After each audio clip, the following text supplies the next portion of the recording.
Long ago, in the grand empire of Persia, ruled a mighty king named Xerxes. Among his subjects were the Jewish people living far from their homeland. They had been taken from their homes and made to live in this new land. Life was not easy for them in Persia. Among these Jewish people lived a young woman named Esther. She was an orphan raised by her cousin Mordecai.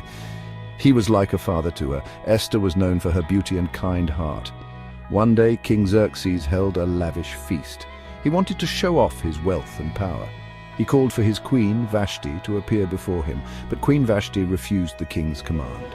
She would not be put on display. This angered the king greatly. The king's advisors suggested he remove Vashti as queen. They said she had disobeyed and dishonored him. The king agreed.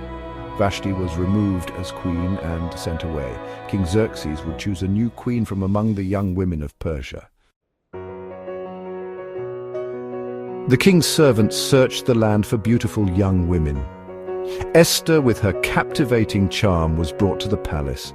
Mordecai instructed her to keep her Jewish heritage a secret. It was too dangerous to reveal it. Esther agreed. She trusted her cousin and wanted to stay safe. Inside the palace walls, Esther found herself among many other young women. All of them hoped to become the king's new queen. Esther's kindness and gentle spirit shone through. She won the favor of everyone she met, especially the king. King Xerxes was captivated by Esther's beauty and grace. He chose her to be his new queen. Esther had become the most powerful woman in Persia. She kept her Jewish identity a secret, remembering Mordecai's words. Little did she know this secret would one day save her people. Mordecai, wise and observant, often sat near the palace gates. One day he overheard a sinister plot. Two of the king's guards were planning to assassinate him. Mordecai quickly informed Esther, who told the king, saving his life. The guards were punished, and Mordecai's bravery was recorded in the king's chronicles. Meanwhile, a proud and wicked man named Haman rose to a position of power in the king's court. Haman hated Mordecai because Mordecai refused to bow down to him. Haman's pride could not bear this insult. In his rage, Haman devised a wicked plan. He convinced the king to issue a decree to kill all the Jews in the land. Haman cast lots to choose the day of the massacre. The day fell on the 13th day of the month of Adar. The king, unaware that Esther was Jewish, sealed the decree with his ring. Doom hung over the Jewish people. Mordecai was distraught. He knew he had to tell Esther what was happening. He sent word to her, pleading with her to intervene. Esther was terrified. She knew that approaching the king without being summoned was a crime punishable by death. But Mordecai urged her, reminding her that she had become queen for such a time as this. Perhaps this was the reason she was in the palace. Esther decided to act.